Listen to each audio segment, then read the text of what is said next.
Friends, पिछले lectures में अपन देख रहे थे कोऑर्डिनेशन केमिस्ट्री के बारे में पढ़ रहे थे। कोऑर्डिनेशन केमिस्ट्री में देख रहे थे अपन अलग अलग प्रकार की थ्योरियाँ। अब अपन ने थ्योरियों में देखा, एक वीवीटी देखी अपन ने। नेक्स्ट अपन देख रहे थे सीएफटी की। सीएफटी क्या होती है, किस तरीके से कॉम्प्लेक्स पर अप्लाई की जाती है, क्या इसमें भी कमियां हैं या नहीं। देखो, हर एक थ्योरी में कमियां होती है, जो आगे जो नेक्स्ट थ्योरी आती है वो ही इसकी कमी को दूर करती है। जैसे कि आपके वीवीटी में कमी थी, वीवीटी में जो भी कमियां थी उसको किसने क्लियर किया, सीएफटी ने। अब सीएफटी की कमियों को दूर करता है एलएफटी। ओके, तो इस तरीके से अलग अलग थ्योरियां बनी हुई है।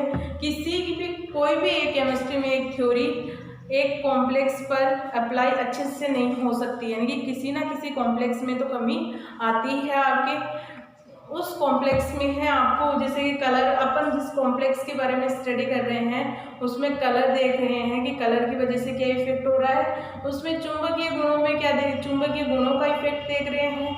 ये सब वीवीटी के थ्रू समझाया जा सकता था, उसकी ज्यामिति समझाई जा सकती।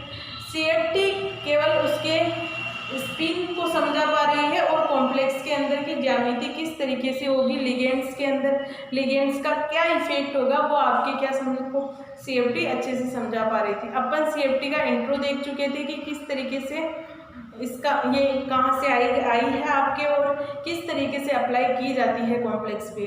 आज अपन देखेंगे कि किसी भी कॉम्प्लेक्स के लिए आपके एक तो ऑक्टाहेड्रल कॉम्प्लेक्स है और एक टेट्राहेड्रल कॉम्प्लेक्स है आपके सिलेबस में, वो अपन यहाँ आज स्टडी करेंगे। अब देखेंगे कि ऑक्टाहेड्रल कॉम्प्लेक्स के अंदर सीएफटी के अंदर सीएफटी के एनर्जी डायग्राम में किस तरीके से इलेक्ट्रॉन फील किए जाते हैं, इलेक्ट्रॉन की फीलिंग की जाती है, इस तरीके से अपन याद देखेंगे। ओके, पहले अपन ऑक्टाहेड्रल के लिए देखेंगे, फिर टेट्राहेड्रल के लिए। ऑक्टाहेड्रल कॉम्प्लेक्स का मतलब आपके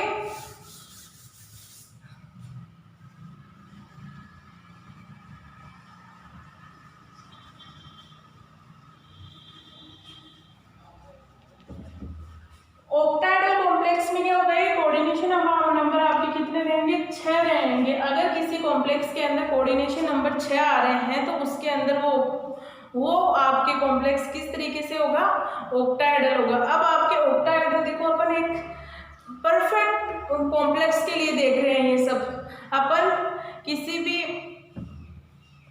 विकृत अष्टफलकीय कॉम्प्लेक्स के लिए ये सब नहीं देख रहे हैं, केवल आप परफेक्ट के लिए देख रहे हो कि परफेक्ट के लिए किस तरीके से स्प्लिटिंग होती है, किस तरीके से एनर्जी डायग्राम बनता है, वो आज अपन देखेंगे। अब आपकी आती है D0 ऑर्बिटल्स के लिए। देखो, आपके D0 मतलब यहाँ कोई अगर मेटल है उसका इलेक्ट्रॉनिक विन्यास D0 है तो वो आपके कोई कोऑर्डिनेट कंपाउंड नहीं होगा, वो आपके होगा या तो आयनिक होगा या सहसंयोजक होगा आपके, लेकिन कोऑर्डिनेट कंपाउंड नहीं होगा। कोऑर्डिनेट कंपाउंड बनने के लिए आपके पास शर्त होनी चाहिए D1 से लेकर आपके D9 तक या कभी कभी D10 तक इलेक्ट्रॉन्स होने चाहिए। यानी कि अगर आपका मेटल है, मेटल के साथ कोई लिगेंड अटैच है तो उस मेटल का इलेक्ट्रॉनिक विन्यास यानी कि वैलेंस इलेक्ट्रॉन आपके D1 से D9 या 10 होने चाहिए। उसी कंडीशन में वो आपके कोई भी कॉम्प्लेक्स की तरह बिहेव करेगा। आपके पास चाहे डी ब्लॉक के एलिमेंट हो, यहाँ डी ब्लॉक के एलिमेंट की ही शर्त नहीं होती कि आपके डी, मान लो आपने देख लिया कोई डी ब्लॉक का एलिमेंट है और कोई लिगेंड अटैच है तो वो आपके कोऑर्डिनेट कंपाउंड है। नहीं, कोऑर्डिनेट कंपाउंड तभी होगा आपके जिसके अंदर D1 से D9 या D10 तक का इलेक्ट्रॉनिक विन्यास प्रेजेंट हो। ओके, अब आज अपन स्टडी करेंगे, वन बाय स्टडी करेंगे D1 से। D1 ऑर्बिटल्स के लिए आपके मान लो किसी भी इलेक्ट्रॉनिक विन्यास किसी भी कंपाउंड का D1 है तो उस कंडीशन में उसकी स्प्लिटिंग कैसे होगी या उसका एनर्जी डायग्राम किस तरीके से बनेगा। तो आपके मान लो यहाँ देखो, जब किसी मेटल के पास कोई लिगेंड नहीं होता है उस कंडीशन में उस मेटल के ऑर्बिटल्स ग्राउंड स्टेट में रहते हैं, मतलब कि उसकी एनर्जी लो रहती है। अगर मान लो किसी की एनर्जी हाई है, एनर्जी सबसे ज्यादा कम रहती है जब उसके पास कोई मेटल नहीं होता है, मेटल के पास लिगेंड नहीं होता है। अगर कोई लिगेंड ही नहीं है तो उसकी एनर्जी कम होगी क्योंकि उसे स्टेबिलिटी चाहिए। स्टेबिलिटी कैसे होती है, एनर्जी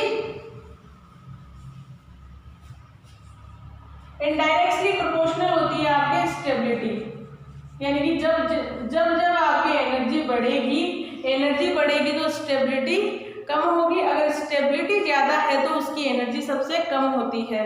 ओके, तो इस तरीके से अगर फिर उसके पास अगर मेटल आ जाते हैं तो मेटल की प्रेजेंस में क्या होगा, उसकी एनर्जी, अगर किसी मेटल के पास लिगेंड आ जाते हैं तो उस कंडीशन में वो उसकी एनर्जी हाई हो जाएगी। एनर्जी हाई होगी तो क्या होगा, आप स्प्लिटिंग होना स्टार्ट हो जाती है, डी ऑर्बिटल्स की स्प्लिटिंग हो जाएगी। स्प्लिटिंग आपके ऑक्टाहेड्रल के केस में अलग होती है और टेट्राहेड्रल के केस में अलग होती है। ऑक्टाहेड्रल के केस में आपके 3 ऑर्बिटल्स नीचे रहते हैं, जो एक्सिस के बीच में पाए जाते हैं ऑर्बिटल्स वो नीचे रहते हैं, और जो आपके एक्सियल ऑर्बिटल है वो ऊपर जाते हैं। एक्सियल ऑर्बिटल कौन से हैं, D X square Y square और डी जेड स्क्वायर, जबकि नॉन एक्सियल ऑर्बिटल्स कौन से हो गए, D X Y, D X Z, D Y Z orbital नीचे रह जाएंगे आपके। तो आपके क्या है, एक इलेक्ट्रॉन है तो एक इलेक्ट्रॉन कहाँ जाएगा, आपके नीचे ही जाएगा, ऊपर नहीं जाएगा। पहले नीचे वाले ऑर्बिटल्स फील होंगे फिर ऊपर वाले फील होंगे। तो यहाँ गया एक ऑर्बिटल, तो इसका अब इलेक्ट्रॉनिक विन्यास देखा जाए इसका तो कैसे होगा, T2Z 1 और EZ 0, क्योंकि इस ऑर्बिटल को अपन क्या बोल रहे थे, T2Z, इन ऑर्बिटल्स को और इन ऑर्बिटल्स को बोल रहे थे EZ। ओके, तो इस तरीके से अपना इलेक्ट्रॉनिक विन्यास हो जाता है T2Z 1 और EZ। अब इसमें देखेंगे कि अनपेयर्ड इलेक्ट्रॉन कितने हैं, तो अनपेयर्ड इलेक्ट्रॉन को N से रिप्रेजेंट कर रही हूँ मैं, N से अनपेयर्ड इलेक्ट्रॉन कितने हैं यहाँ, 1, तो अब इसकी स्पिन कितनी हो गई, हाफ प्लस हाफ स्पिन हो गई। ओके, अब अपन देखेंगे कि कॉम्प्लेक्स किस तरीके का होगा, यानी कि लो स्पिन होगा या हाई स्पिन होगा, यानी कि इसकी चक्रण उच्च होगा या निम्न होगा।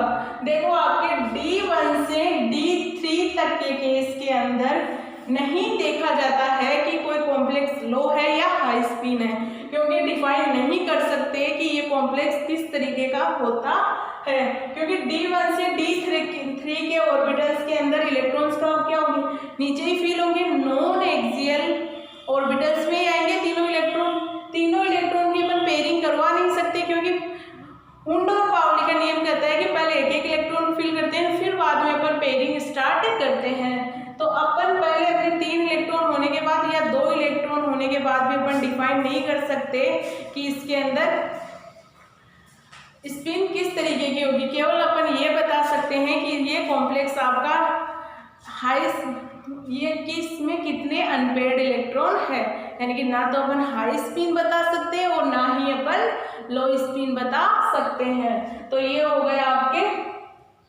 D1 से D3 तक के इलेक्ट्रॉनिक विन्यास वाले मेटल्स के लिए स्प्लिटिंग या उनमें एनर्जी डायग्राम किस तरीके से बनाया जाता है, किसके केस में, ऑक्टाहेड्रल केस के अंदर।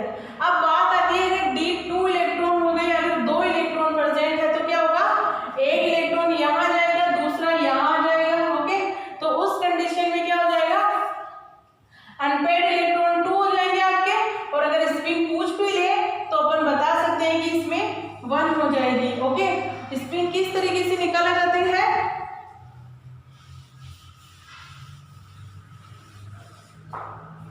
स्पिन देखी जाती है, अपन स्पिन निकाल सकते हैं किसी के अंदर N/2, N है यहाँ number of unpaired electrons. Okay, तो स्पिन किस तरीके से ज्ञात कर सकते हैं, N/2, और यहाँ N का मतलब है नंबर ऑफ अनपेयर्ड इलेक्ट्रॉन्स, यानी कितने उसके पास अयुग्मित इलेक्ट्रॉन है। युग्मित इलेक्ट्रॉन नहीं देखने हैं, केवल अयुग्मित इलेक्ट्रॉन देखने हैं, फिर उनमें अपन 2 से डिवाइड कर देंगे तो अपने पास स्पिन ज्ञात हो जाएगी। लेकिन आपके पास D1 से अगर कोई कॉम्प्लेक्स मेटल है, मेटल के पास लिगेंड है, लिगेंड कितने होंगे, 6 लिगेंड होंगे, कोऑर्डिनेशन नंबर 6 होना चाहिए।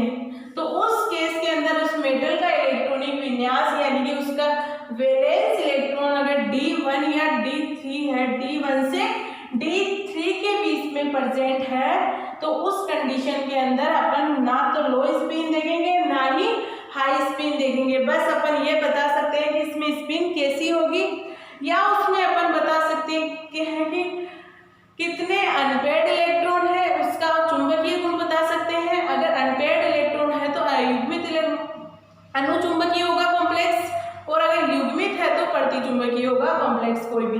तो इस तरीके से D1 से D3 तक स्पिन डिफाइन कर सकते हैं अपन, लेकिन स्पिन को डिफाइन नहीं कर सकते कि आपका कॉम्प्लेक्स किस तरीके का होगा। अब बात आती है आपके कि D4 के केस में क्या होगा, D4 से D10 तक के केसों में क्या होगा। देखो D10 में भी कोई इफेक्ट नहीं आएगा कि आपका हाई स्पिन है या लो स्पिन कॉम्प्लेक्स है, क्योंकि वहां 5 ऑर्बिटल है, 5 ऑर्बिटल में 10 इलेक्ट्रॉन है, 10 के 10 युग्मित है, तो उस कंडीशन में अपन डिफाइन नहीं कर सकते। उस कंडीशन में कहा जाता है कि ये आपका कॉम्प्लेक्स कोऑर्डिनेट कॉम्प्लेक्स नहीं होता है। ओके, या तो वो क्या होगा, आयनिक ट्विनिंग या सहसंयोजक कॉम्प्लेक्स होगा वो। ओके, तो इस तरीके से उन्हें डिफाइन किया जाता है। अब आता है D4 के केस में क्या होगा।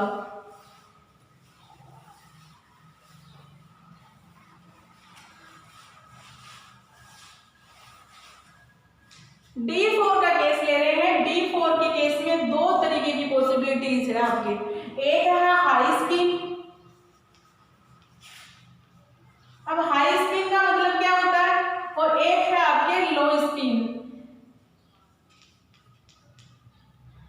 हाई स्पिन का मतलब कि यहाँ कोई वीक लिगेंड होगा। ये स्पिन आपके डिपेंड करती है लिगेंड्स पर, कि लिगेंड्स की प्रॉपर्टी देखी जाएगी, आपके लिगेंड्स के गुण देखे जाएंगे कि किस तरीके का लिगेंड है। वीक लिगेंड के लिए हाई स्पिन होगा हमेशा, और लो स्पिन के लिए अपने पास स्ट्रॉन्ग लिगेंड प्रेजेंट होगा। किस तरीके से होगा, अब इसमें स्प्लिटिंग देखेंगे अपन। मान लो आपके 5 ऑर्बिटल है, 1 2 3 4 5। ओके, तो इस तरीके से रिप्रेजेंट कर रही हूँ मैं लाइंस के द्वारा कि 5 ऑर्बिटल है, उनकी स्प्लिटिंग इस तरीके से हो रही है। 3 तो आपके यहाँ हो गए और 2 यहाँ हो गए। तो अब D4 के केस में दो तरीके के केस बनते हैं, एक तो वीक लिगेंड और एक आपके स्ट्रॉन्ग लिगेंड। वीक लिगेंड है आपके पास अगर कोई ऑर्बिटल्स, तो वो क्या करेगा, वीक है तो पेयरिंग स्टार्ट नहीं करेगा, यानी कि पेयरिंग नहीं होगी उनमें, कि 3 इलेक्ट्रॉन तो आपके यहाँ आ गए। अब आता है कि चौथा इलेक्ट्रॉन कहाँ जाएगा, ऊपर जाएगा या नीचे रहेगा। तो इस कंडीशन में अपन को लिगेंड्स को देखना होगा कि लिगेंड किस तरीके का है आपका लिगेंड। अगर लिगेंड वीक है तो क्या होगा, वो इलेक्ट्रॉन ऊपर जाएगा, यानी कि वीक लिगेंड कभी भी पेयरिंग नहीं करवाते हैं, पेयरिंग नहीं करवाते क्योंकि वो नहीं चाहते कि कोई पेयर हो वो अपने, क्योंकि इनके पास इतनी एनर्जी नहीं है कि वो पेयरिंग करवाए। वीक लिगेंड है, वीक के पास कोई एनर्जी नहीं होती है, एनर्जी नहीं होगी तो वो क्या होगा, जैसा है वैसा ही रहेगा, उसका बिहेवियर चेंज नहीं होगा, यानी कि ये शिफ्ट नहीं करवा पाएगा क्योंकि इसमें इतनी क्षमता नहीं है। ओके, तो इस तरीके से इनमें इलेक्ट्रॉन फिल किए जाते हैं, इनके इलेक्ट्रॉन भरे जाते हैं। तो अब देखो इसमें हाई स्पिन किस तरीके से हो गई, ये हो गया +½ ये हो गया +½ और ये हो गया +½ और ये हो गया आपके +½ तो अगर देखा जाए तो अनपेयर्ड इलेक्ट्रॉन कितने हैं इसमें, 4 हो गए अनपेयर्ड इलेक्ट्रॉन, जबकि स्पिन कितनी हो गई आपके, 2 हो गई। तो अपने पास फर्स्ट केस में हमने देखा कि कोई वीक लिगेंड है किसी मेटल के पास, मेटल के पास वीक लिगेंड के प्रेजेंस में क्या हुआ कि वो पेयरिंग नहीं करवा पाया, क्योंकि उसके पास, उस लिगेंड के पास इतनी एनर्जी नहीं है कि ये इलेक्ट्रॉन को ट्रांसफर कर सके एक ऑर्बिटल से दूसरे ऑर्बिटल के अंदर, जैसा है वैसा का वैसा ही रहता है। अब बात आती है ये लिगेंड जाते कहाँ है, ये लिगेंड्स की जब अपन देखते हैं कि इसकी फिर संकरण किस तरीके का होगा, तो संकरण के लिए ये ऑर्बिटल कौन से चूज करते हैं, आउटर यानी कि बाहर वाले ऑर्बिटल्स देखते हैं। कौन से, मान लो ये हो गए 5 3D हो गए, 4s 4p, एक मिनट मैं सही से,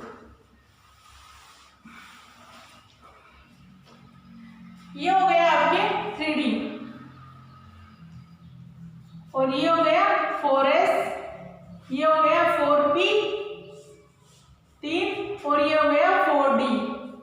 तो ये ऑर्बिटल क्या करते हैं आपके, इनमें आगे वीक लिगेंड है, अगर वीक लिगेंड है तो क्या होगा 1 2 3 4 चारों लिगेंड आ गए, चारों लिगेंड आ गए, तो ये लिगेंड्स कहाँ फिल होंगे,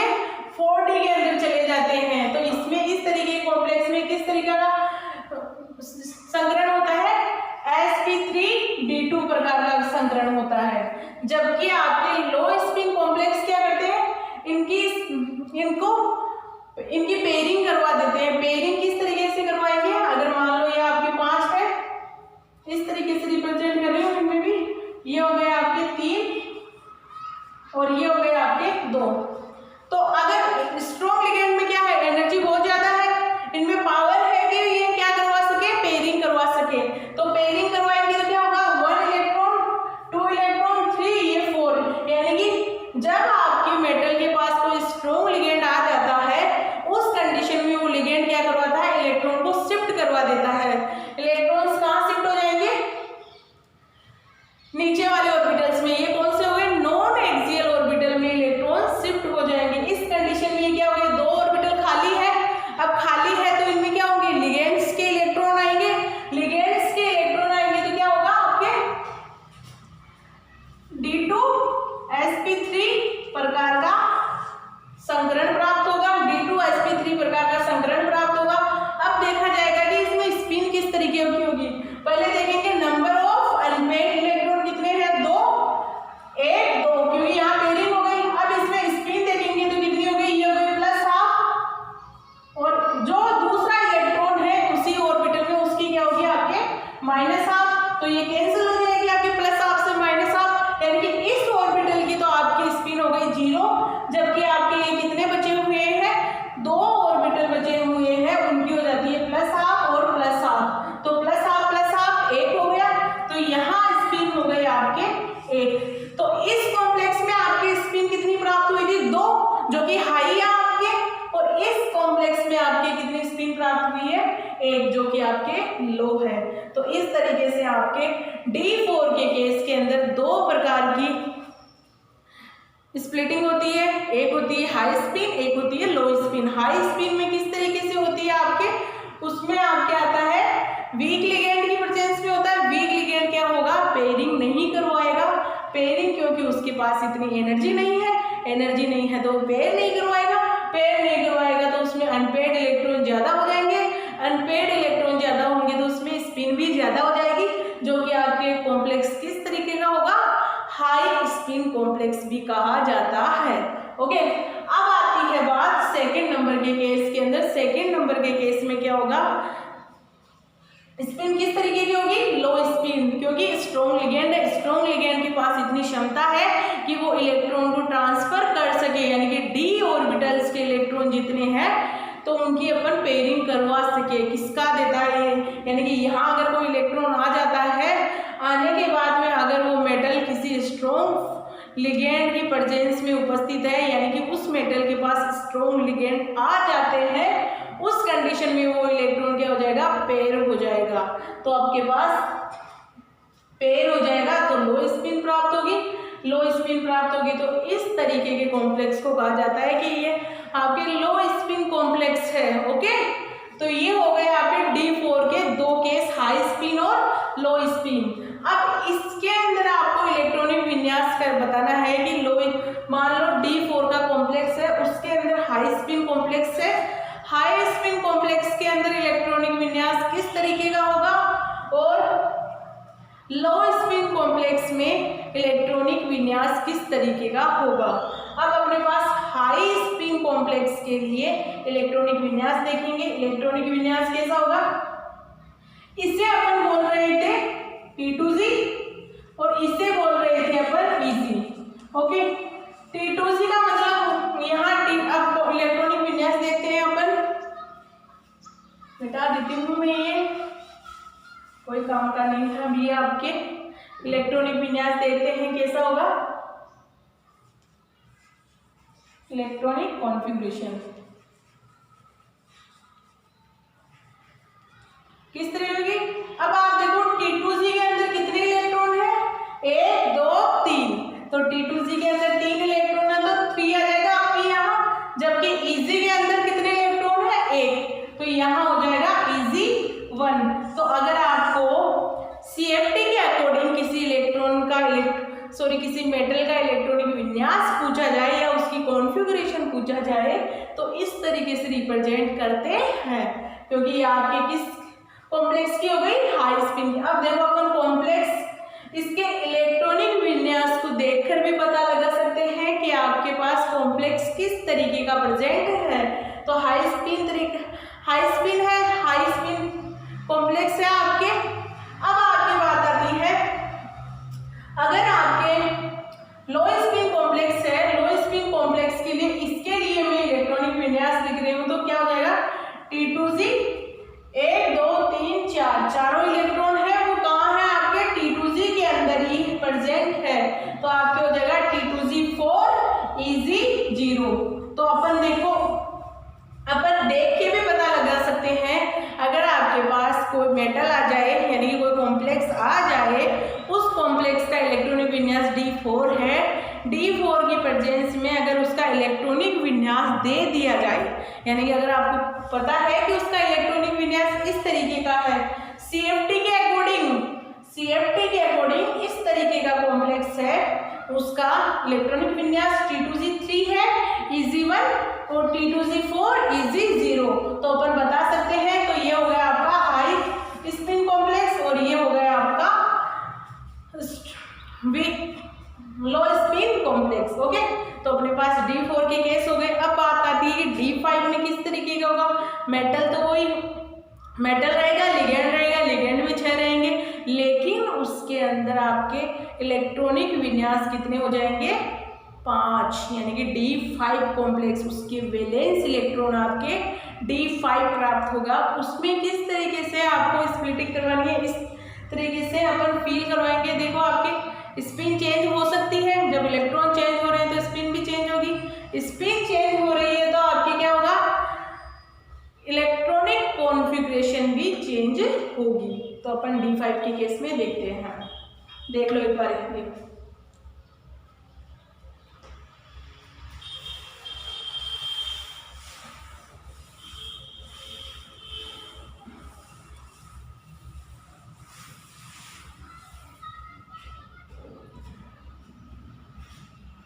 देखो ये आपके प्रैक्टिस से ही आपको आ पाएगा, एक बार ट्राई करने के बाद में ये सब चीज़ें आपको आने लग जाएगी। ज़्यादा हार्ड नहीं है, आपकी ये 12th में भी आ चुका है। ओके, 12th में भी यही थ्योरी थी आपके, और आपके सेकेंड ईयर में भी यही थ्योरी है, फाइनल ईयर में भी यही आने वाली है। तो ज़्यादा टफ नहीं है, एक बार ट्राई करोगे तो आ जाएगा आपको। अगर आपका बेसिक अच्छे से क्लियर है तो इसमें कोई प्रॉब्लम नहीं होगी, अगर बेसिक ही क्लियर नहीं है तो कुछ नहीं किया जा सकता, पहले बेसिक कवर करना पड़ेगा। बेसिक आपको कुछ तो करवा दिया गया है कि किस तरीके से स्प्लिटिंग होती है, किस तरीके से डी ऑर्बिटल कितने टाइप्स के होते हैं, ये सब आपको बता दिया गया है। अगर और ट्राई करना है तो आप 12th की बुक्स देख सकते हो कि किस तरीके से इनमें फील किया जाता है। ये CFT है क्या, रियल में होती क्या है, वो CFT आपको पता होनी चाहिए। ओके, जो मैंने इतनी तो बता दी कि होती क्या है या है क्या, ये CFT में क्या है। ओके, तो अपन D5 का केस ले रहे हैं।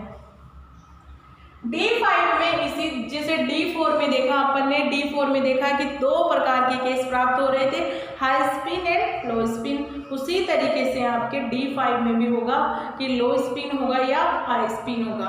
ओके, अगर आपके नॉर्मल D5 दे दिया जाए तो आपको हमेशा लो स्पिन कॉम्प्लेक्स मानना है, यानी कि मान लो कोई कॉम्प्लेक्स नहीं दिया गया, कोई एग्जाम्पल नहीं दिया गया, कोई लिगेंड मेंशन नहीं किया गया आपके पास कि ये वीक है या स्ट्रॉन्ग है, तो उस कंडीशन में आपको हमेशा D5 ही मानना है, यानी कि वो आपके वीक लिगेंड की तरह ही मानेंगे अपन। तो आपके पास D5 का कॉम्प्लेक्स आता है, 2 तरीके के केस होंगे। पहली स्प्लिटिंग 5, देखो मैं 5 d ऑर्बिटल लाइंस के द्वारा रिप्रेजेंट कर रही हूँ, आप ब्रैकेट्स के द्वारा भी रिप्रेजेंट कर सकते हो इस तरीके से। ओके, मैं इस तरीके से कर देती हूँ। ये हो गए आपके 5 d ऑर्बिटल स्प्लिटिंग होगी। वही आपके ऑक्टाहेड्रल केस के लिए देख रहे हैं अपन, ऑक्टाहेड्रल के केस के लिए सेम होगी। 3 ऑर्बिटल आपके नीचे रहेंगे, 2 ऑर्बिटल आपके ऊपर जाएंगे। देखो ये स्प्लिटिंग आपके जब अपन क्रिस्टल पैकिंग करते हैं, यानी कि सॉलिड स्टेट पढ़ते हैं, सॉलिड स्टेट में देखते हैं कि क्रिस्टल पैकिंग किस तरीके से होगी, यानी कि जब किसी ठोस की पैकिंग किस तरीके से की जाती है उसके आधार पर लिया जाता है। ओके, अगर D5 है तो अगर मान लो मेरे पास कोई वीक लिगेंड है, ये है आपके वीक लिगेंड है कोई मेटल से अटैच होके, तो उस कंडीशन में 1 इलेक्ट्रॉन, 2 इलेक्ट्रॉन, 3 इलेक्ट्रॉन, 4 और 5, यानी कि सब इलेक्ट्रॉन आपके अनपेक्ड एम्पेयर रहेंगे, क्योंकि आपके पास वीक लिगेंड है। वीक लिगेंड की एनर्जी इतनी है नहीं कि वो आपके पेयरिंग करवाए। पेयरिंग नहीं करवाएगा तो क्या होगा, अनपेयर्ड ही इलेक्ट्रॉन रहेंगे। अनपेयर्ड इलेक्ट्रॉन रहेंगे तो अब देखते हैं इसमें अनपेयर्ड इलेक्ट्रॉन कितने हैं, 5। अनपेयर्ड इलेक्ट्रॉन 5 है तो आप क्या करोगे, स्पिन किस तरह से करोगे, 5/2 से अपन देख लेंगे कि इसकी स्पिन किस तरीके से होगी। ओके, तो आप ज्ञात कर सकते हो इजीली कि स्पिन कितनी है, 5/2 स्पिन है इसकी। तो ये हो गया आपके वीक लिगेंड की। अगर मेरे पास स्ट्रॉन्ग लिगेंड प्रेजेंट हो, अगर मेरे पास स्ट्रॉन्ग लिगेंड प्रेजेंट हो तो उस कंडीशन में क्या होगा, उस कंडीशन में क्या होगा, पेयरिंग होगी, क्योंकि स्ट्रॉन्ग लिगेंड की एनर्जी हाई होती है। एनर्जी बहुत ज़्यादा होने की वजह से वो क्या करवाता है, पेयरिंग करवाता है। पेयरिंग करवाएगा तो क्या होगा, ये हो गया 5। तो इसमें क्या हो गया, आपके अनपेयर्ड इलेक्ट्रॉन कितने रह गए, 1। तो 1 अनपेयर्ड इलेक्ट्रॉन है तो आपके पास स्पिन कितनी हो गई, 1/2। अब इनका इलेक्ट्रॉनिक विन्यास देखा जाए तो किस तरीके का होगा, आपके पास T2Z 5 और EZ 0। ओके, स्ट्रॉन्ग लिगेंड में, जबकि वीक लिगेंड के लिए किस तरीके का होगा, T2Z 3 EZ 2। तो अपन किसी भी कॉम्प्लेक्स की कॉन्फ़िगरेशन देख के पता लगा सकते हैं कि वो कॉम्प्लेक्स किस तरीके का है, वीक लिगेंड है या स्ट्रॉन्ग लिगेंड कॉम्प्लेक्स प्रेजेंट है। ओके, तो इस तरीके से अपन इनको डिफाइन कर सकते हैं कि किस तरीके का कॉम्प्लेक्स होगा और किस तरीके से उनमें पेयरिंग होगी। अनपेयर्ड, देखो अनपेयर्ड इलेक्ट्रॉन के आधार पर अपन पता लगा सकते हैं कि कॉम्प्लेक्स आपके अनुचुंबकीय होगा या प्रतिचुंबकीय होगा, यानी कि डायामैग्नेटिक होगा या पैरामैग्नेटिक होगा। तो ये हो गया आपके D5 का केस। इसी तरीके से अपन देखते हैं कि D6 के केस में क्या होगा। ओके, देखो मैं दोनों को एक एक करके इसी में समझा रही हूँ तो समझ जरा, हाँ ज्यादा टफ नहीं है आपके। तो D6 के लिए देख रहे हैं अपन,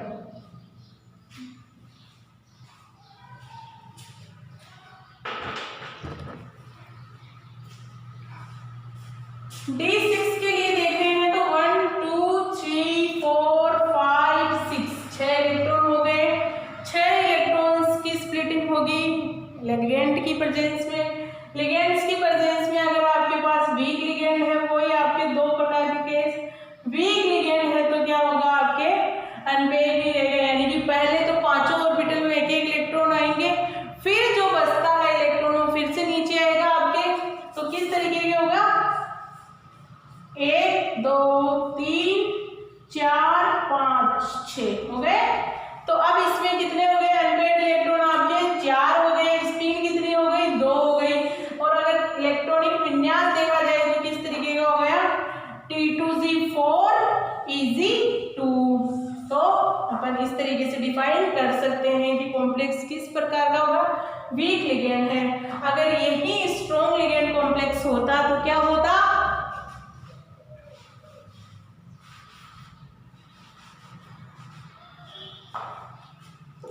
अगर स्ट्रॉन्ग लिगेंड होता तो क्या होता, स्ट्रॉन्ग लिगेंड की क्या है, एनर्जी हाई है। एनर्जी हाई है तो ये क्या करवाता है, हमेशा पेयरिंग करवा देता है। पेयरिंग किस तरीके से करवाएगा, आपके 1 2 3 4 5 6 इलेक्ट्रॉन है, तो यानी कि सभी इलेक्ट्रॉन आपके पेयर्ड हो चुके हैं। यहाँ आपके 3 ऑर्बिटल थे नीचे वाले, non axial orbital. Non axial orbitals में ही तीनों इलेक्ट्रॉन 6 के 6 इलेक्ट्रॉन आ चुके हैं। तो इस केस में आपके नंबर ऑफ अनपेयर्ड इलेक्ट्रॉन कितने हो जाते हैं, 0, और स्पिन भी कितनी हो जाएगी, 0।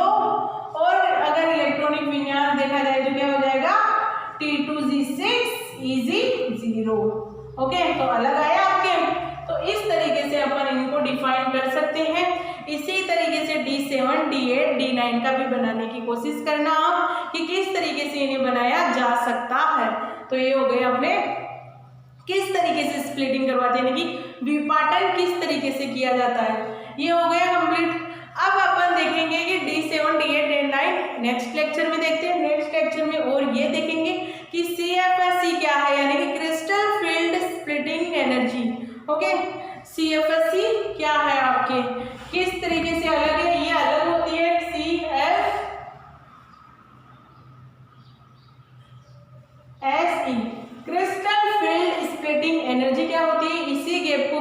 फील्ड स्प्लिटिंग एनर्जी कहा जाता है, किस तरीके से ज्ञात की जा सकती है, किस तरीके से इन्हें निकाला जाता है, किसकी ज़्यादा होती है किसकी कम होती है, ये सब अपन